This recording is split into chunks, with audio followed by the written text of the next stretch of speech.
الرحمن الرحیم الحمد للہ الذی ہدانا لہذا وما كنا لنهتدی لولا ان ہدانا اللہ لقد جاءت رسل ربنا بالحق سیدنا و نبینا و حبیب قلوبنا و طبیب نفوسنا و شفیع ذنوبنا مولانا و مولا الثقلین جد الحسن والحسین بالقاسم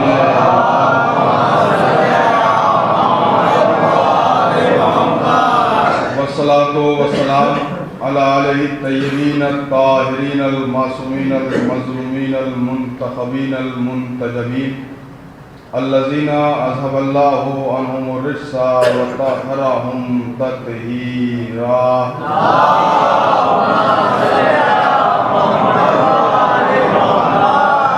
اللہ الدائمۃ الباقیۃ علی اعدائہم وغاصب حقوقہم ومنکر فضائلہم وعظمتہم اجمعین من یومنا ھذا الی یوم الدین اما بعد فقد قال اللہ سبحانہ وتعالی وقولہ الحق بسم اللہ الرحمن الرحیم یوم ندعو کل اناس بامامہم صلوات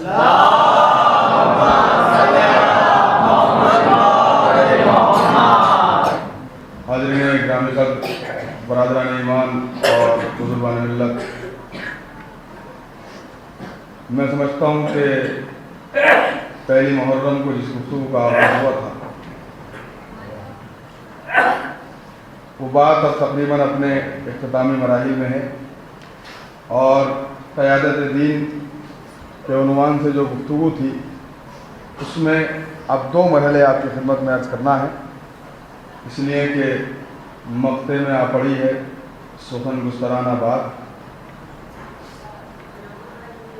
عام طور پہ یہ ایام اور یہ تاریخیں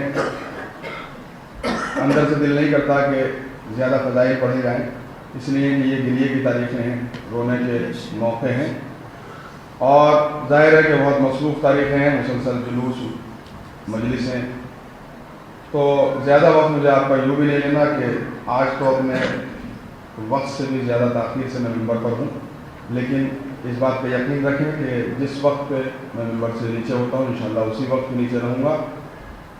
مجھے احساس ہے کہ اصل میں ہم لوگ پیدا ہوئے ہیں حسین علیہ السلام پر رونے کے لیے، ان پر گریہ کرنے کے لیے، ان پر ماتم کرنے کے لیے، تو ظاہر ہے مجلس کہیں بھی ہو وہ مجلس ہوتی ہے، پڑھنے والا کوئی ہو مجلس بہرحال مجلس ہوتی ہے، تو تھوڑی تاخیر آپ کو ہوئی ہے، اس کے بعد بھی پروگرام مجھے معلوم ہوا، لیکن انشاءاللہ اپنے وقت سے آپ پروگرام کریں گے۔ بس آپ کی خدمت میں یہ عرض کرنا ہے کہ دین کی قیادت جب تک اشاعت دین نہ ہو تب بھی نامکمل ہے، اور اگر حفاظت دین نہ ہو تب بھی نامکمل ہے۔ آج موقع ہے 8 محرم کا، جو سرکار باب الہوائی علمدار لشکر حسین مولا ابوالفضل عباس علیہ السلام کے نام نامی اور اسم گرامی سے منسوب ہے، تو حفاظت دین کے سلسلے میں یوں تو آل محمد میں جو بھی شخصیت اس دنیا میں آئی سب کے کانوں پر حفاظت دین کی ذمہ داری تھی، اور سب نے اپنے اپنے طور پر دین کی حفاظت کی، لیکن بعد پیغمبر کچھ نام ایسے ہیں کہ جو بڑے نمایاں ہیں حفاظت دین کے سلسلے میں۔ ایک نام تو 2 نام تو رسول اللہ کی حیات میں ہیں، اور اس کے بعد سے مولا حسین علیہ السلام اور سرکار باب الہوائی مولا ابوالفضل عباس علیہ السلام۔ تو میں اسی مناسبت سے آپ کی خدمت میں عرض کر رہا ہوں کہ اشاعت دین کا جب مرحلہ آیا تب بھی رسول نے ان 2 لوگوں کا سہارا لیا کہ جنہوں نے دین کی اشاعت کی ذمہ داری بھی سنبھالی اور دین کی حفاظت کی ذمہ داری بھی سنبھالی۔ وہ 2 شخصیتیں تاریخ عالم میں اگر آپ اٹھا کر دیکھیں گے تو ایک باپ ہے اور ایک بیٹا ہے، اور یہ سلسلہ اس وقت سے لے کے کربلا جہاں حفاظت دین کا مرحلہ پورے طور پہ مکمل ہو چکا ہے، اس وقت تک یہی سلسلہ آپ کو نظر آئے گا کہ حضرت ابو طالب علیہ السلام اور مولا کائنات حضرت علی ابن ابی طالب علیہ السلام، یہ 2 شخصیتیں ہیں کہ جن کے لیے اشاعت دین کے سلسلے میں جن کی مدد درکار ہے پیغمبر کو، اور اس فلسفے کو ملت اسلامیہ کے سامنے رکھنے کی ضرورت ہے، رکھنے کی کیا بلکہ سارے مسلمانوں کو یہ بات سمجھنے کی ضرورت ہے کہ اس بات پہ غور کرو کہ رسول جو اس وقت بھی رسول تھا کہ جب آدم آپ و گل کے درمیان تھے، آخر رسول نے پیدا ہوتے ہی اپنی رسالت کا اعلان کیوں نہیں کیا؟ رسول نے پیدا ہوتے ہی دین کی قیادت سنبھالنے کا، اپنی رسالت کا اعلان کیوں نہیں کر دیا؟ دیکھیے رسول اللہ کو انتظار ہے دو شخصیتوں کا، ایک وہ ہو جو اعلان رسالت کا اہتمام کرے، بہت توجہ چاہ رہا ہوں آپ کو، ایک وہ ہو جو اعلان رسالت کا اہتمام کرے، ایک وہ ہے جو رسول کی رسالت کا گواہ بن جائے۔ بڑی توجہ دیکھیں، ایک شخصیت وہ ہونی چاہیے جو دعوی رسالت کے سلسلے میں جو بزم سجائی جائے اس کا اہتمام کرے، اور دوسرا وہ ہو کہ جو رسول دعویٰ کرے اپنی رسالت کے سلسلے میں تو وہ ان کی رسالت کا گواہ بن جائے۔ الحمدللہ عبد المطلب کے گھر میں یہ دونوں شرف آئے۔ عبد المطلب کے بیٹے نے دعوت ذوالرشیدہ کا اہتمام کیا، اور ابو طالب کے بیٹے نے رسالت کی گواہی دے کر بتایا کہ اس دین کے آغاز میں دو ہی شخصیتیں پاؤ گے، یا ابو طالب کو پاؤ گے یا ابو طالب کے بیٹے علی کو پاؤ گے۔ صلوات پڑھنے عظمت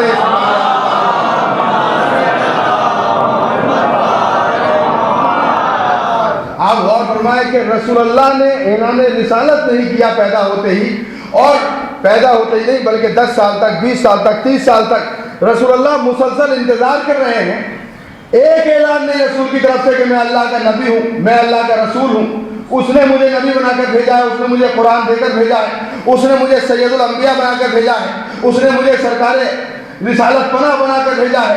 نہیں، کوئی اعلان نہیں، کوئی دعویٰ نہیں، بلکہ انتظار ہے دو شخصیتوں کا، ایک وہ جو اہتمام کرے، ایک وہ جو رسالت کا گواہ بن جائے۔ ایک بات آپ کی خدمت میں عرض کروں، رسول کی رسالت دو شخصیتوں پر رکی ہوئی ہے۔ اعلان رسالت دو شخصیتوں کی وجہ سے رکا ہوا، ایک اہتمام کرنے والے کی بنا پر اور ایک رسالت کی گواہی دینے والے کی بنا پر۔ اب ساری ملت سے سوال یہ ہے ادب کے ساتھ کہ جس نے اعلان رسالت کا اہتمام کیا ہو، اگر وہ صاحب ایمان نہیں ہے تو کون صاحب ایمان ہوگا؟ اگر وہ مسلمان نہیں ہے تو پھر کون مسلمان ہوگا؟ جس نے اس بزم کو سجانے کا اہتمام کیا ہے کہ جہاں پر رسول اللہ نے اپنی رسالت کو لوگوں کے سامنے رکھا اور یہ دعویٰ کیا کہ اللہ نے مجھے نبی بنا کر بھیجا، ہوا کیا؟ وہ دعوت ہے، دعوت ذوالرشیدہ، آپ سب پڑھتے ہیں اور سنتے ہیں۔ میں تو اس کے حوالے سے کچھ باتیں آپ کی خدمت میں عرض کرنا چاہتا ہوں۔ دیکھیے دعوت ذوالرشیدہ کا اہتمام، دعوت کا مطلب کھانا پینا تو ہوتا ہی، دعوت کا مطلب ہوتا ہے مدعو کرنا، بلانا۔ تو یہاں بلانے کا مقصد ہے، یہ الگ بات ہے کہ ایک خاص مصلحت کے تحت رسول اللہ نے کھانے کا بھی اہتمام کیا، ورنہ وہاں صرف کھانے کے لیے نہیں بلایا گیا، بلکہ دعوت تو کچھ اور ہے، دعوت سے دسترخوان کی نہیں ہے، بلکہ یہ تو ہمارے لیے اہتمام ہے۔ آج کے دور میں لوگ یہ سوال کرتے ہیں کہ مجلسوں میں تبرک کیوں بانٹا جاتا ہے؟ اتنے پیسے آپ کسی اور کو دے دیجئے، کسی یتیم کو دے دیجئے، کسی بیوہ کو دے دیجئے، یہ تبرک کی صنعت کہاں سے آئی؟ تو شاید آغاز اسلام کا منظر ان اعتراض کرنے والوں کے ذہن میں نہیں ہے کہ رسول اللہ نے جب دعوت ذوالرشیدہ کا اہتمام کیا، اپنی اعلان رسالت کا اہتمام کیا، تو وہاں بھی تبرک کا اہتمام ہوا، وہاں بھی تبرک کا انتظام ہوا۔ اس لیے بس فرق یہ ہے کہ وہاں پیغام سے پہلے تبرک تقسیم ہوا، یہاں پیغام کے بعد تبرک تقسیم ہوا کرتا ہے۔ اور میں کسی غیر کی بات تو نہیں کر رہا ہوں، میں تو اپنی بات کر رہا ہوں کہ یہ اتنے بڑے پیمانے پر تبرک کیوں بانٹا جاتا ہے؟ ابھی تک تو عزاداری کے اوپر ہونے والے اخراجات کا اندازہ دنیا لگا ہی نہیں سکتی۔ کیا اندازہ لگایا جائے گا کہ ساری دنیا میں کتنا تبرک حسین کے نام پر بڑھتا ہے؟ کیا اندازہ لگایا جائے گا کہ کتنے کپڑے حسین کے نام پر منت کے طور پہ سل جاتے ہیں؟ دنیا ابھی تک تو ان چوڑیوں کا حساب نہیں لگا سکی جو حسین کی کنیزیں حسین کے نام پر توڑ دیا کرتی ہیں اور ایام ختم ہونے کے بعد پہن لیا کرتی ہیں۔ ابھی دنیا ہماری عزاداری کے اخراجات کا اندازہ لگانے چلی ہے، ابھی تو ان چوڑیوں کا حساب بھی نہیں لگا سکتی یہ ساری دنیا مل کر بھی جو حسین کے نام پر توڑ دی جاتی ہیں۔ ہم یہ سمجھانا چاہتے ہیں کہ دولت کتنی ہی ہو، ہمارے لیے نہ دولت کی کوئی حیثیت ہے نہ اپنی جان کی کوئی حیثیت ہے۔ ہم پیدا ہوئے ہیں حسین کے لیے، مریں گے حسین کے اوپر۔ ہماری زندگی کا ایک ایک لمحہ، ہماری ایک ایک سانس حسین کے نام وقف ہے، حسین کے نام منسوب ہے۔ تو تبرک کے اوپر یہ اہتمام ہے، حالانکہ اس کی صنعت تو میں اس دن جو عرض کر رہا تھا یہ بات درمیان سے رہ گئی تھی، آج ذہن میں آ گئی تو عرض کر دوں۔ تبرک کی صنعت بھی اللہ نے خانہ کعبہ سے لے لی۔ آپ علی گڑھ شہر سے بہت سے لوگ آئے ہوں گے جو حج کر کے آئے ہوں گے. آپ کسی حاجی سے ملنے کے لیے جائیے تو دو چیزیں ضرور ہوں گی. فوراً کہے گا لیجیے صاحب یہ خرما کھائیے, یہ مکے کا خرما ہے, ہم عرب کی سرزمین سے لائے, اور یہ پانی پیجیے, یہ آب زمزم ہے. خدا کی قسم اللہ نے بھی کیا اہتمام کیا کہ جو تبرک کا منکر ہے وہ بھی تبرک کھلائے گا, جو سبیلوں کا منکر ہے وہ آب زمزم پلائے گا. آب زمزم. اب ہم سے پوچھا جا رہا ہے کہ یہ اب ایک سند اور بھی ہے. آب زمزم اللہ نے سب کے ہاتھ میں ایک کین تھما دی کہ لے کے جاؤ. تم سبیلوں کو نہیں مانتے لیکن یہ سبیلی مکے سے لے کے ہندوستان تک اور بلکہ ساری دنیا تک تمہارے ہاتھوں میں ہوگی, اس لیے کہ یہ متبرک پانی ہے. متبرک کیوں ہے؟ اس لیے کہ یہ حضرت اسماعیل کے قدموں سے جاری ہوئے چشمے کا پانی ہے. لوگ کہتے ہیں کہ مٹی کا احترام کرتے ہو, مٹی میں سجدہ کرتے ہو, تو اس پانی کا احترام کیوں کیا جاتا ہے؟ کہ حضرت اسماعیل کے قدم ہائے مبارک سے ایک چشمہ جاری ہوا, لہذا وہ پانی لائق احترام ہے. کمال کی بات ہے, نبی کے پاؤں سے چشمہ جاری ہو جائے تو لائق احترام ہو جائے, اور جس حسین کی پیشانی اس خاک پر رکھ دی جائے, اگر حسین کی پیشانی خاک کربلا پر رکھ دی جائے. اب یہ اپنے اپنے مقدر کی بات ہے کہ لوگوں کو پیروں کا احترام کرنا آتا ہے, سر کا احترام کرنا نہیں آتا. صلوات پڑھتے ہیں اللہ پر.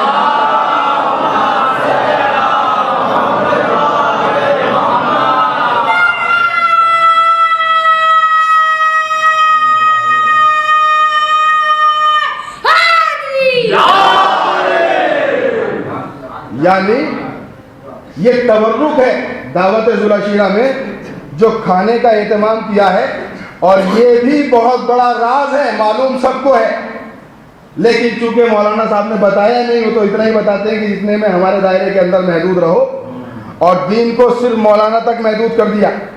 یعنی اب ہمارا طرح امتیاز یہ ہو رہا ہے کہ ہمیں یہ نہیں معلوم کہ اللہ کیا کہہ رہا ہے, ہم یہ دیکھتے ہیں کہ ملا کیا کہہ رہا ہے. یاد رکھیے کہ ملا کا نام, ملا کا دین اسلام نہیں ہے, اللہ کا دین اسلام ہے. تو صاحب مولانا صاحب نے بتایا نہیں, اور مولانا کہتے ہیں ان کے پاس مت بیٹھنا, ان کے پاس مت جانا, ان سے مت ملنا, ان سے بات چیت مت کرنا, وہ گمراہ کر دیں گے, وہ گمراہ کر دیں گے. یہ آج کی بات نہیں ہے, یہ اس زمانے میں بھی ہوتا تھا. محمد کے پاس نہ جانا, یہ تمہیں تمہارے خداؤں سے پھیر دیں گے. معلوم یہ ہوا مکے کی بھٹکی ہوئی روحیں آج بھی دنیا میں ہے جو حد سے دور بھٹکتی ہیں. عرب کے کافروں کی بھٹکی ہوئی روحیں, عرب کے کافروں کی بھٹکی ہوئی روحیں. آپ تو کسی بھی مسلک سے تعلق رکھنے والے حاجی کے پاس جائیے تو وہ آپ کو خرما ضرور دے گا کہ لیجیے صاحب یہ کھائیے. اچھا بیچارہ اگر وہاں سے اتنے نہیں لا پاتے, اپنے جو جہاز کے اصول بھی ہیں کہ آپ کتنا سامان لے جا سکتے ہیں, وہاں سے نہیں لے پاتے تو دہلی سے خرید لیتے ہیں, اپنے اپنے شہر سے خرید لیتے ہیں, لیکن کھلاتے ہیں. تو یہ علی گڑھ والا خرما کیوں کھلایا جا رہا ہے؟ کھلانا ہے تو عرب کا خرما کھلائیے. کہا کیسی باتیں کر رہے ہیں صاحب, تبرک تو تبرک ہے, چاہے وہاں کا ہو یا یہاں کا ہو. یہی تو ہم سمجھا رہے ہیں کہ چیز کی حیثیت نہیں ہے, نسبت کی حیثیت ہے. یہی تو ہم بھی سمجھا رہے ہیں کہ آپ خرما کھائیے, تبرک ہے. پانی پیجیے. تو معلوم یہ ہوا کہ اگر مکے کا خرما تبرک ہے تو حسین کی مجلس میں بیٹھنے والی ہر چیز بھی تبرک ہے, اور اگر آب زمزم کا احترام واجب ہے تو سبیل حسین کے پانی کا احترام بھی واجب ہے. یہ ہے. تو کھانے پینے کا اہتمام ہوا. اب تو یہ سند مل گئی. اچھا بڑے, میں غیر کی, خدا کی قسم میں غیر کی بات نہیں کر رہا ہوں, غیر تو کیا کر رہے ہیں, کیسے کر رہے ہیں, ہمیں ان سے کوئی بحث بھی نہیں. جب اپنا کوئی کہتا ہے تو بڑی تکلیف ہوتی ہے. ایک مولانا صاحب نے ممبر سے کہا, میں اپنی صنف کی بات کر رہا ہوں, کہنے لگے کہ بھائی یہ جو تبرک کے نام پر اتنا پیسہ جا رہا ہے اور اتنے اہتمام ہوتے ہیں مجلسوں کے لیے, اس کی کیا ضرورت ہے؟ یہ سبیلیں کیوں لگائی جا رہی ہیں؟ آپ کسی بیوہ کے گھر میں ہینڈ پمپ لگاتے ہیں, یہ سبیل جاریہ ہے. آپ کسی بیوہ کی بچی کی شادی میں مدد کر دیں, یہ بھی ثواب ہے, بے شک, اس میں کیا شک ہے. لیکن یاد رکھنا, بیوہ کی مدد کرنے کا سلیقہ بھی اسی کو آتا ہے جو نام حسین پر تبرک تقسیم کرنا جانتا ہو.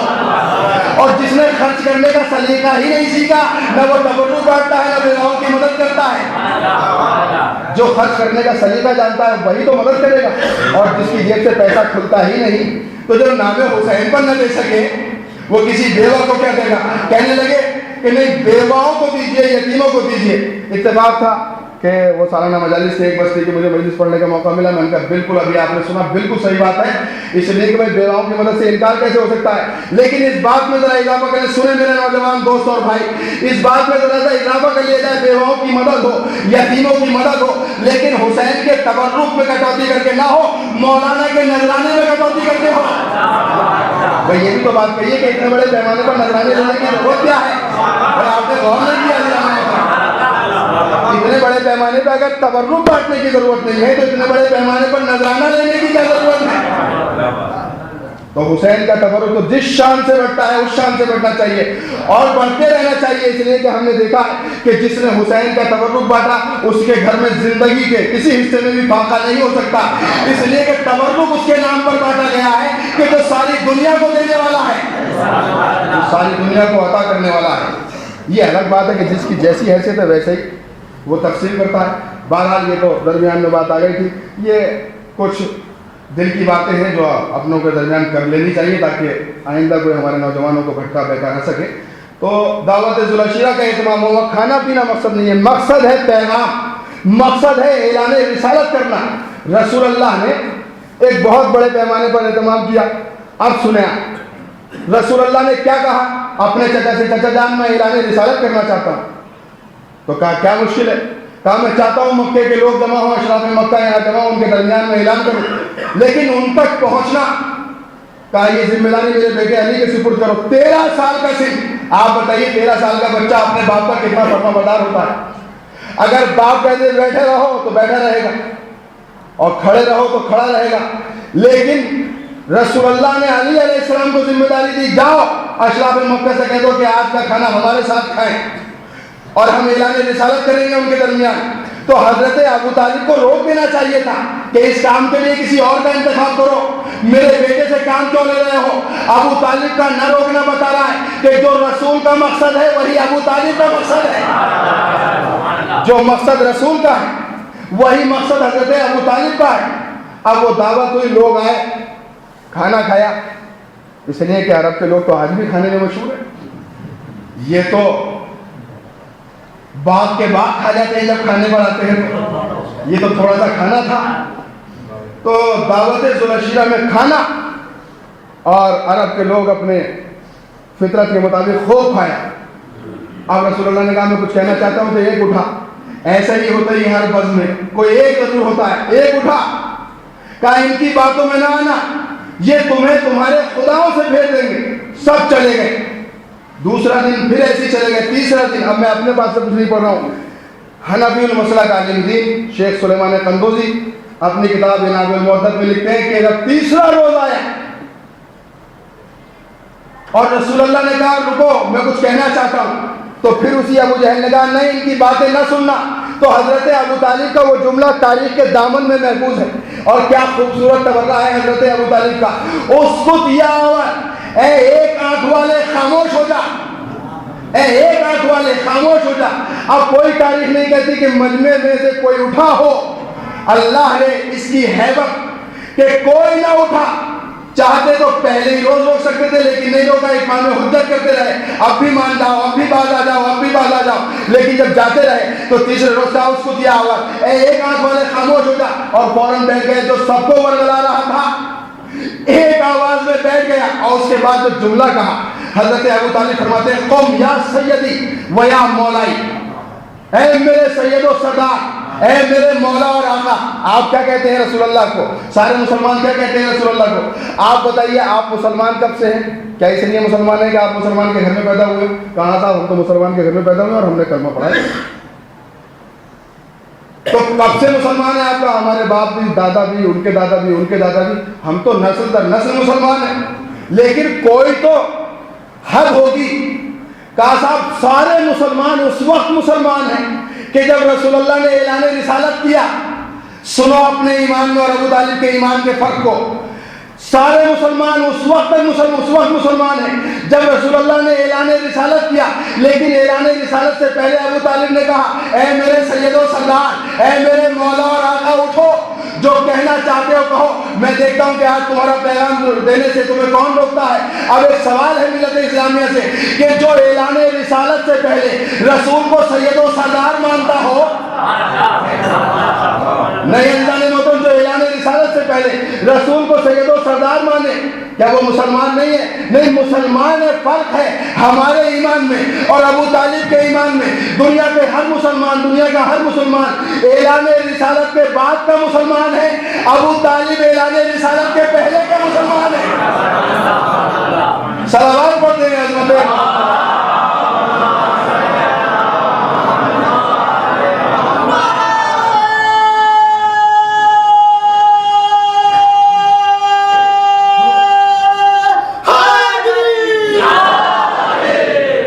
ایک بات اور کلیئر کرتا چلوں اپنے چھوٹے بھائیوں کے لیے کہ یہ جو اعتراض کیا جاتا ہے کہ صاحب پھر بتائیے کہ حضرت ابو طالب نے کس کے سامنے کلمہ پڑھا، کب کلمہ پڑھا، یہ پوچھ سکتے ہیں۔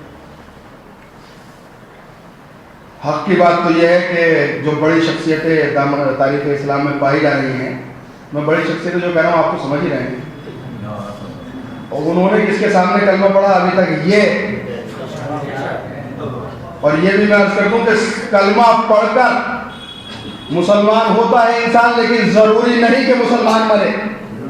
کلمہ پڑھنے والا بھی مسلمان ہوتا ہے، لیکن ضروری نہیں کہ وہ مسلمان ہی مرے۔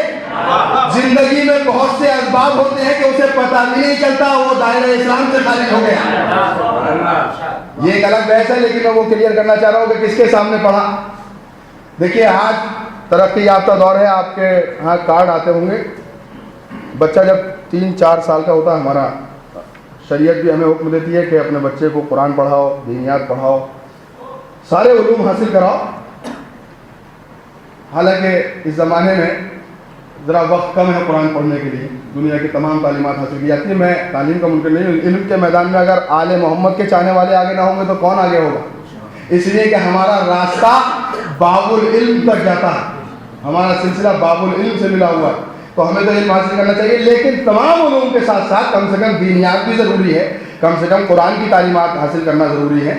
تو ایک کارڈ آتا ہے کہ ہمارا بچہ، جو صاحب حیثیت لوگ ہیں، بہت سی جگہ پہ میں نے بھی شرکت کی ہے اور ہمارے یہاں بھی ہوتا ہے، بہت سے شہروں میں ہوتا ہے، کہ ہمارے بچے کی بسم اللہ کی رسم ادا ہو رہی ہے۔ آج بچہ پہلی بار قرآن کی تعلیم حاصل کرنے کے لیے استاد کے سامنے دانو ادب طے کرے گا، اور اس میں مضمون یہ ہوتا ہے کہ ہمارا بچہ بسم اللہ کی رسم ادا کرنے کے لیے جا رہا ہے۔ آپ سے گزارش ہے کہ آپ ہمارے بچے کی اس رسم میں شریک ہوں اور بچے کو دعائیں دیں، ہمارے ساتھ کھانا تناول فرمائیں۔ لیکن آج تک کوئی ایسا کارڈ نہیں آیا جس میں یہ لکھا ہو کہ ہمارا بچہ آج کلمہ پڑھنے کے لیے جا رہا ہے، لہذا آئیے اور بچے کو دعائیں دے جائیے۔ کیا کیسی باتیں کر رہے ہیں مولانا؟ یہ بچہ کلمہ پڑھے گا، اس کے لیے بلانے کی کیا ضرورت ہے مجمع کو؟ لوگوں کو گواہ بنانے کی ضرورت کیا ہے؟ یہ تو پیدا ہی مسلمان کے گھر میں ہوا ہے، لہذا اس کو کسی کے سامنے کلمہ پڑھنے کی ضرورت نہیں۔ اب تو بات صاف ہو گئی کہ جو خاندانی مسلمان ہو اسے کسی کے سامنے کلمہ پڑھنے کی ضرورت نہیں، اور جس کے باپ دادا کافر ہو،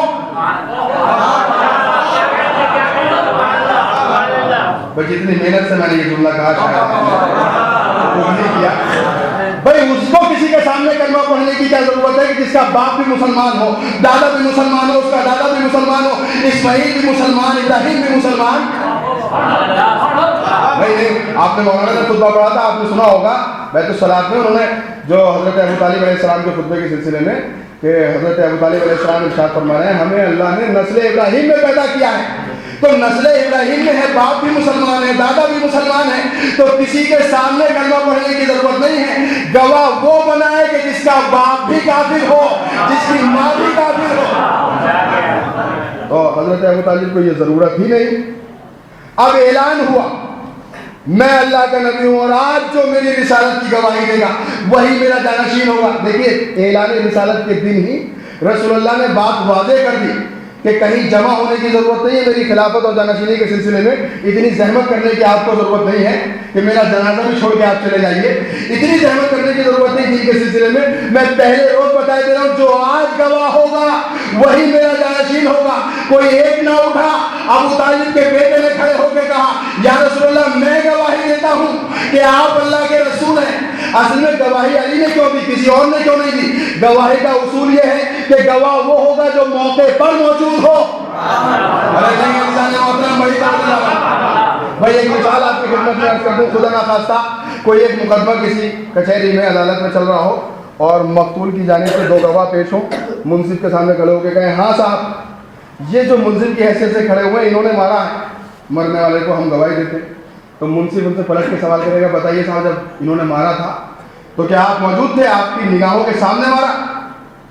کہ ہماری نگاہوں کے سامنے تو نہیں مارا لیکن ہم گواہی دیتے ہیں۔ کہا آپ کی گواہی قابل قبول نہیں، گواہی وہ دے گا جو موقع پر موجود ہو، جو موقع پر موجود ہو۔ رسول اللہ کے سر پر جب تاج رسالت رکھا گیا تو دنیا بنی ہی نہیں تھی، دنیا میں کوئی پیدا ہی نہیں ہوا تھا، وہی تھا جو رسول اللہ کے نور کا شریک تھا، بڑی توجہ، جو رسول کے نور کا شریک تھا۔ لہذا علی نے کہا کل وہاں گواہی دے چکا ہوں، آج دنیا میں گواہی دے رہا ہوں کہ آپ اللہ کے رسول ہیں۔ جو رسول اللہ نے شرط دی کہ تم میرے وسیع ہو، تم میرے خلیفہ ہو، تم میرے جانشین ہو۔ معلوم یہ ہوا کہ ہم مسلمانوں کے بنائے ہوئے کسی خلیفہ کو خلیفہ رسول نہیں مانتے، رسول کے بنائے ہوئے خلیفہ کو خلیفہ رسول مانتے۔ اول روز اعلان رسالت جو بات صاف ہو گئی اس میں الجھنے کی، پریشان ہونے کی ضرورت بھی نہیں ہے۔ تو ایک یہ اشاعت دین کا مرحلہ یہاں سے اعلان رسالت ہوا۔ اب ایک جو بہت اہم مسئلہ اشاعت کے سلسلے میں آیا وہ آپ کی خدمت میں کروں، مجھے تین کردار آپ کی خدمت میں پیش کرنے ہیں۔ ایک حضرت ابو طالب علیہ السلام، ایک مولا کائنات علیہ السلام، اور ایک تیسرا کردار جس کے ذکر سننے کے لیے آپ یہاں جمع ہیں۔ بڑا اہم کردار ہے، تینوں کی خوبی ایک ہے، اس لیے کہ یہ اس گھرانے سے کہ جہاں فرق پایا ہی نہیں جاتا۔ ایک دادا ہے، ایک بیٹا ہے، ایک پوتا ہے، عباس ابن علی ابن ابو طالب علیہ السلام۔ تو حضرت ابو طالب نے وہاں مدد کی، اب مولا کائنات نے تو ہر لمحہ مدد کی ہے۔ بے سایہ رسول کے سائے کی طرح چلتے تھے علی۔ لیکن جو ایک اہم اشارہ آپ کی خدمت میں کرنا ہے وہ جنگ خیبر کے سلسلے میں، حالانکہ یہ بھی آپ ایک ٹرینڈ بن رہا ہے کہ وہی خیبر خندق کے واقعات کب تک پڑھے جائیں گے ممبر سے۔ یاد رکھیے کہ کسی جنگ کے واقعے کو وہی پڑھتا ہے خوش ہو کر اور وہی سنتا ہے کہ جس کو اس جنگ سے کوئی شرمندگی نہ ہو۔ بھائی اپنے آبا و اجداد کی خوبیاں وہی بیان کرتا ہے کہ جس کے آبا و اجداد میں خوبیاں ہوں گی، اور جس کے پاس کوئی خوبی ہو ہی نہ وہ ممبر سے خوبی کیا بیان کرے گا۔ الحمدللہ ہماری ملت کے پاس تو بہت سے ایسے موقع ہیں، بھائی اگر کسی کے باپ نے کوئی کارنامہ انجام دیا تو بڑے فخر سے کہتا ہے ہمارے ابا نے یہ کارنامہ انجام دیا، کسی کے دادا نے کوئی کارنامہ انجام دیا تو وہ کہتا ہے بڑے فخر سے میرے دادا نے۔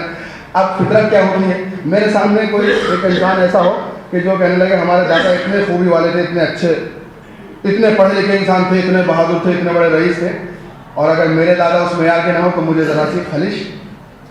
بس یہی سارا معاملہ ہے عزیزان محترم۔ آپ جیسے سمجھدار لوگوں کے بیچ میں اگر زیادہ واضح کرنے پڑی بات تو مزہ نہیں آتا، کچھ حالات کے تقاضے بھی ہوتے ہیں، فطرت ہے انسان کی۔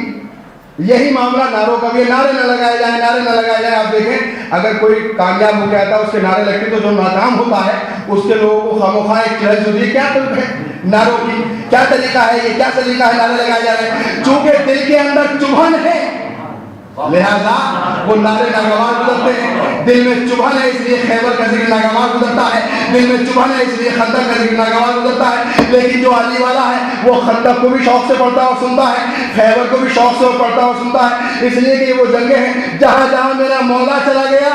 بات علی کو شرمندہ ہونے کی نہیں ہے، بات یہ ہے کہ جہاں علی چلی گئے، علی چلے گئے، وہاں اسلام شرمندہ نہیں ہوا، وہاں خدا کا دین شرمندہ نہیں ہوا۔ ورنہ اس جنگ خیبر میں تو رسول اللہ نے کوئی ایسا تھوڑی کہ پہلے ہی دن علم تھما دیا تھا، جبکہ اللہ نے لشکر اسلام تو مولا کائنات ہے، لیکن 39 روز تک کبھی ان کو کبھی ان کو کبھی ان کو کبھی فلاں رشتہ دار کو کبھی فلاں رشتہ دار کو کبھی فلاں رشتہ دار کو، کہیں ایسا نہ ہو کہ بعد میں یہ کہہ دیں کہ اگر ہمیں ملتا تو ہم بھی یہ کارنامہ انجام دے دیتے ہیں۔ رسول اللہ نے 39 روز تک دیا، اور جب کچھ نہیں ہوا تو کہا ہے خدا کی قسم رسول اللہ سے زیادہ حالات پہ نظر رکھنے والا کون ہو سکتا ہے؟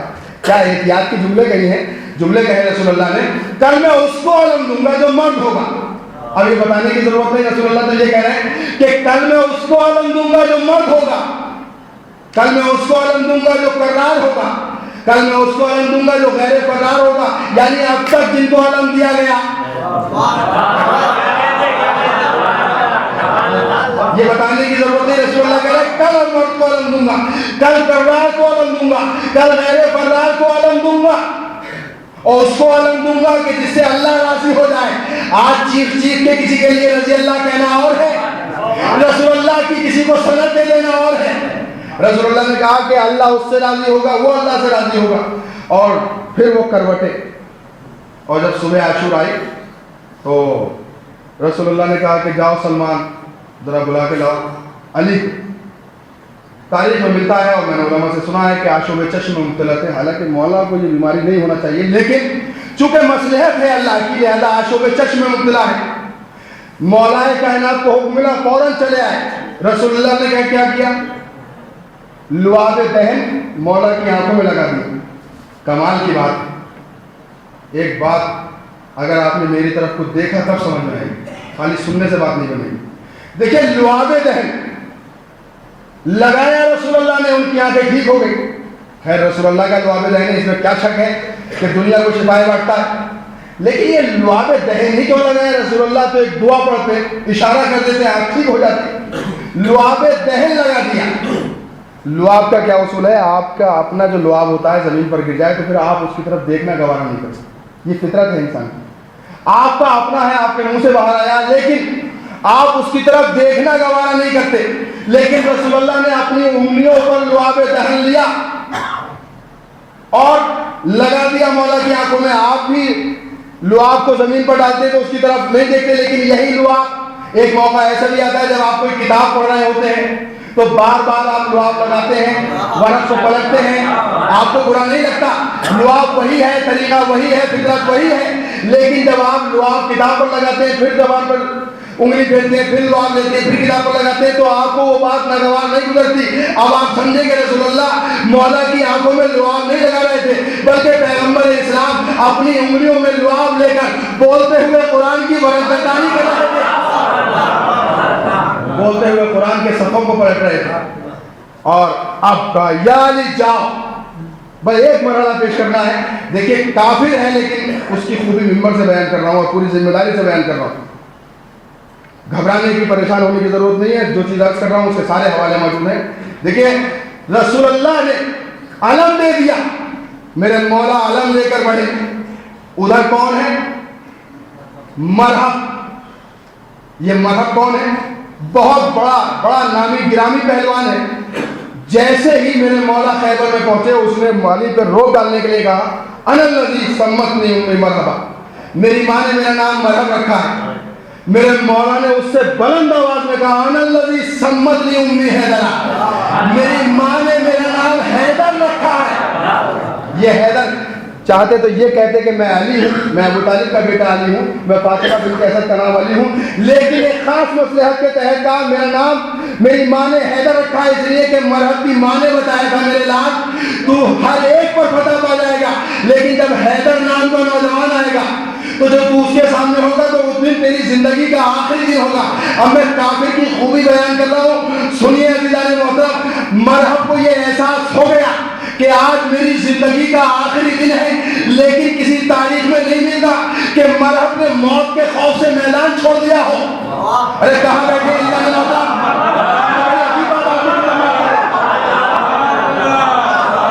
بھائی, مرحب کو اس کی ماں نے سمجھایا کہ جس روز تو حیدر کے مقابلے میں ہوگا وہ دن تیری زندگی کا آخری دن ہوگا. لیکن جھوٹی سے جھوٹی تاریخ بھی نہیں ملتی کہ جب میرے مولا نے اپنا نام حیدر بتایا اور مرحب کو احساس ہو گیا کہ آج میں مارا جاؤں گا, تو مرحب نے میدان چھوڑ دیا ہو موت کے خوف سے. مرحب نے بتایا کہ موت کے خوف سے میدان چھوڑ دینا بہادروں کی پہچان نہیں ہے. اب ایک جملہ کہنے کو دل چاہتا ہے کہ ان مسلمانوں سے وہ کافر اچھا کہ جس نے مرنا منظور کیا, میدان کو چھوڑنا منظور نہیں. صلوات پڑھتے ہیں عظمت محمد.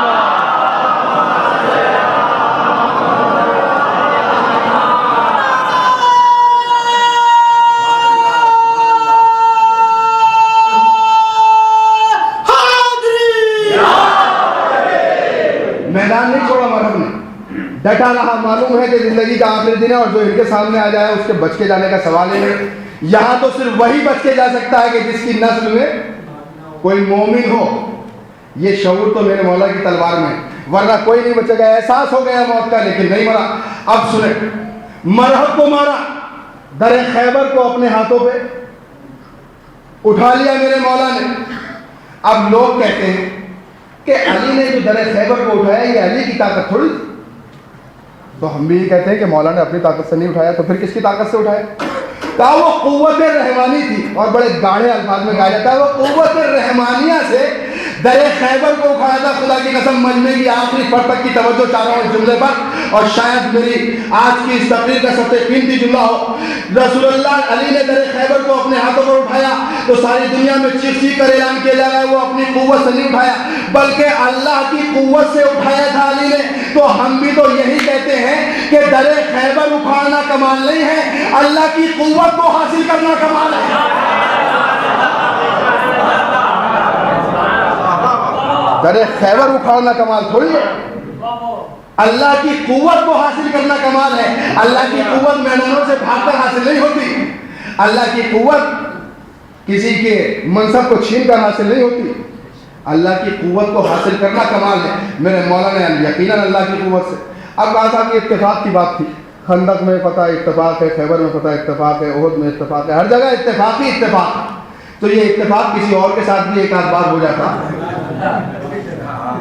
کوئی تو اتفاق ہو جاتا۔ ستارہ اترا اتفاق تھا، کعبے میں پیدا ہوئے اتفاق تھا، خیبر کو فتح کیا اتفاق تھا، رسول اللہ نے ہاتھوں پر اٹھایا اتفاق تھا۔ تو ایک آدھ اتفاق تو کسی اور کے ساتھ بھی ہو جاتا ہے۔ یہ اتفاق کو بھی علی سے کتنی محبت ہے، لگ رہا ہے کہ یہ بھی علی کا شیعہ ہے۔ اسی لیے ہمیں سمجھ میں آیا کہ اتفاق کو اچھا کیوں سمجھا جاتا ہے۔ اختلاف نہ کرو، اتفاق سے رہو، اس لیے کہ اتفاق علی کے ساتھ ہے۔ یہ ہے عزیزان محترم۔ تو در خیبر کو اٹھا لیا۔ اب الفضل ما شہد به اعداؤ، فضیلت وہ ہے کہ جس کی گواہی دشمن دے۔ لوگ اپنے اپنے کی تعریف کرتے ہیں، کوئی حیثیت نہیں ہوتی۔ میرا بھائی اگر کہنے لگے ہمارے بھائی صاحب بہت اچھی مجلس پڑھتے ہیں، آپ کہیں گے صاحب آپ اپنے بڑے بھائی کی تعریف کر رہے ہیں۔ لیکن کوئی اگر ہمارا مخالف کہنے لگے کہ نہیں بھائی ہم ہیں تو ان کے مخالف لیکن مجلس اچھی پڑھتے ہیں، تو بعد میں ذرا وزن ہے۔ اب سنیں آپ، جیسے ہی مرہب کے لاشے کو میدان میں چھوڑ کر مولا گئے تو مرہب کی بہن آئی، فطرت ہے بہن ہے، رو رہی ہے اپنے بھائی کے لاشے پر، لیکن روتے روتے دیکھا کہ عرب کے دستور کے بالکل برخلاف جسم میں جو جو چیز تھی، انگوٹھی بھی، زرہ بھی، تلوار بھی، مال و اسباب بھی، سب کچھ موجود ہے۔ تو اس کی آنکھوں کے آنسو خشک ہو گئے۔ اس نے کہا بھائی میں تجھے روتی زندگی بھر، لیکن اب نہیں رہوں گی، اس لیے کہ مجھے یقین ہے کہ میرا بہادر بھائی کسی ایسے ویسے کے ہاتھوں سے نہیں مارا گیا بلکہ کسی قریب کے ہاتھوں سے مارا گیا ہے۔ دیکھیے منبروں سے پیسے لے کر قصیدے پڑھوانا اور ہے، بھائی کے لاشے پر قاتل کا قصیدہ پڑھوا لینا اور ہے۔ بہن کی زبان پر بھائی کے لاشے پر بھائی کے قاتل کا قصیدہ، کہ چونکہ کسی قریب کے ہاتھوں سے تو مارا گیا ہے اس لیے مجھے خوشی ہے کہ میرا بھائی مارا تو گیا لیکن خوشی یہ ہے کہ کسی قریب کے ہاتھوں سے مارا گیا۔ اچھا رسول اللہ نے کہا تھا کہ جو فتح خیبر کی خبر دے گا ہم اس کو جنت کی بشارت دیں گے۔ تو اب سارا معاملہ ہی جنت پہ، نماز جنت کے لیے، روزہ جنت کے لیے، حج جنت کے لیے، اور یہاں تو اتنی آسانی سے جنت حاصل ہو رہی تھی کہ کچھ بھی کرنے کی ضرورت نہیں، صرف بتا دو رسول کو۔ مگر عقل دیکھیں آپ، اسلام دوڑ بھاگ کا مذہب نہیں، اسلام عقل کا مذہب۔ سب قریب قریب جماعت چاروں طرف سے گھیر لیا، جو کبھی میدان میں نہیں جاتے تھے وہ بھی میدان میں، اس لیے کہ یقین ہے جب علی میدان میں تو کچھ ہوگا ہی نہیں، سب میدان میں جمع۔ اور جیسے ہی علی نے در خیبر کو کھڑا فوراً دوڑے ہوا یا رسول اللہ مبارک ہو، اسلام کو کامیابی نصیب ہوئی۔ رسول اللہ نے کہا کوئی اور خبر سناؤ، یہ خبر تو ہمیں سلمان پہلے ہی مل چکے۔ اب کہا سلمان تم تو یہاں کھڑے تھے، تم نے کیسے خبر دے دی؟ کہا یہی تو سمجھانا چاہ رہا ہوں، اسلام عقل کا مذہب ہے، مجھے یقین تھا کہ جب میرا مولا میدان میں گیا ہے تو اسلام کو کامیابی ملے گی، لہٰذا میں نے رسول اللہ کو یہیں بیٹھے بیٹھے خبر دے دی۔ اب مرہب کے سر کو لے کر جب آئے تو قرآن یاد آنے لگا، آج بھی قرآن یاد آتا، بات بات میں قرآن یاد آیا۔ رسول اللہ آپ دیکھ رہے ہیں قرآن کہتا ہے لا تمشِ فی الارض مرحا، زمین پر اکڑ اکڑ کر نہ چلو، اور آپ دیکھ رہے ہیں علی کو کیسے اکڑ اکڑ کے چل رہے ہیں. رسول اللہ نے کہا کہ قرآن کو علی کی یہی ادا پسند ہے، اس لیے کہ علی نے کام وہ کیا ہے کہ علی کو فخر کرنے کا حق حاصل ہے، علی کو فخر کا حق حاصل. تو آپ نے غور کیا کہ وہ کافر بھی اچھا ہوتا ہے کہ جو موت کے خوف سے میدان نہ چھوڑے. اسلام کو یہاں بھی پتہ نصیب ہوئی. ایک علمدار اور علمدار لشکر اسلام، اور یہ علمداری کا سلسلہ بنی ہاشم میں چل رہا ہے، لیکن اس علمدار کو کربلا کے لیے ایک علمدار کی ضرورت. اور اہتمام کیا ہے؟ اپنے بھائی عقیل سے کہنے. بھائی عقیل عرب کے کسی قبیلے میں، ایسے بہادر قبیلے میں میرا رشتہ طے کرا دو کہ جس کے نتیجے میں ایک ایسا بیٹا پیدا ہو کہ جو کربلا میں میرے حسین کے کام ہے. سوال یہ ہے کہ علی علیہ السلام کی تلوار کو بھی نسلوں کا شعور تھا. تو مولا خود جانتے تھے کہ عرب میں کون کون خاندان اچھے ہیں اور کس کس خاندان میں کیا کیا خوبی ہے، کیا کیا برائی ہے، مولا کو سب معلوم. تو یہ ذمہ داری اپنے بڑے بھائی کو کیوں سونپی؟ یہ آج کے سماج اور معاشرے کے لیے اور قیامت تک کے لیے ایک سبق ہے نوجوانوں کے لیے میرے مولا کا، کہ جب شادی بیاہ کے معاملے آئیں تو پھر اپنی رائے کو اہمیت نہ دینا بلکہ اپنے بڑوں سے مشورہ کرو. جب میں علی ہو کر اپنے بڑے بھائی علی کو یہ ذمہ داری سونپ رہا ہوں، عقیل کو یہ ذمہ داری سونپ رہا ہوں، تو تم بھی جب یہ معاملہ تمہارے ساتھ آئے تو اپنے بڑوں کے سپرد اس کام کو کر دو، تو یقیناً تمہیں کامیابی ملے گی. اور عقیل نے بھی وہ بیوی تلاش کر کے، وہ نگینہ کہ جس کے نتیجے میں ایک نہیں بلکہ 4 ایسے بیٹے پیدا ہوئے کہ جن کا کوئی جواب نہیں. لیکن خاص طور سے مولا عباس جن کو دعاؤں میں مانا. اس سے بڑی فضیلت میرے مولا عباس کی نہیں ہو سکتی کہ جس علی نے زندگی میں اپنے خدا سے کچھ نہیں مانگا اپنے لیے، اس علی نے عباس کو حاصل کرنے کے لیے اپنے دامن کو پھیلا دیا. پروردگار ایک ایسا بیٹا دے دے جو کربلا میں میرے حسین کے کام ہو. دعائے علی مرتضیٰ کے اثر کا نام عباس ہے. عزادارو ابھی آپ علم مبارک کی زیارت کریں گے. یہ علم لشکر اسلام کا نشان ہے جو مولا عباس سے منسوب ہے. عزادارو بڑے خوش نصیب ہیں آپ کہ آپ کو علم کی زیارت نصیب ہو رہی ہے. آپ مولا عباس کے نام پر آنسو بہا رہے ہیں، رو رہے ہیں، گریہ کر رہے ہیں. جی بھر کے روئیے گا، جی بھر کے گریہ کیجیے گا، اس لیے کہ عباس کے اوپر جب کربلا میں گریہ ہونے کا موقع آیا تو رخساروں پر تماچے مارے جا رہے تھے، بدن پر تعزیانے مارے جا رہے تھے، گوشوارے چھینے جا رہے تھے. عباس کو رونے نہیں دیا گیا. مولا آج آ کے دیکھیں کہ دنیا بھر میں آپ کے عزادار، آپ کے سوگوار، آپ کے غمخوار آپ کے نام پر کتنے آنسو بہاتے ہیں. کل سکینہ کو عباس پر نہیں رونے دیا گیا، کل رقیہ کو عباس پر نہیں رونے دیا گیا، کل حسین کو عباس پر نہیں رونے دیا گیا، کل زینب ام کلثوم کو عباس پر نہیں رونے دیا گیا. لیکن آج ساری دنیا میں ان کی کنیزیں عباس کا ماتم کر رہی ہیں، عباس کے غلام عباس کا ماتم کر رہے ہیں. ہاں عزاداروں کی صدر ڈھارس ہے بنی ہاشم کو عباس کے ہوتے ہوئے.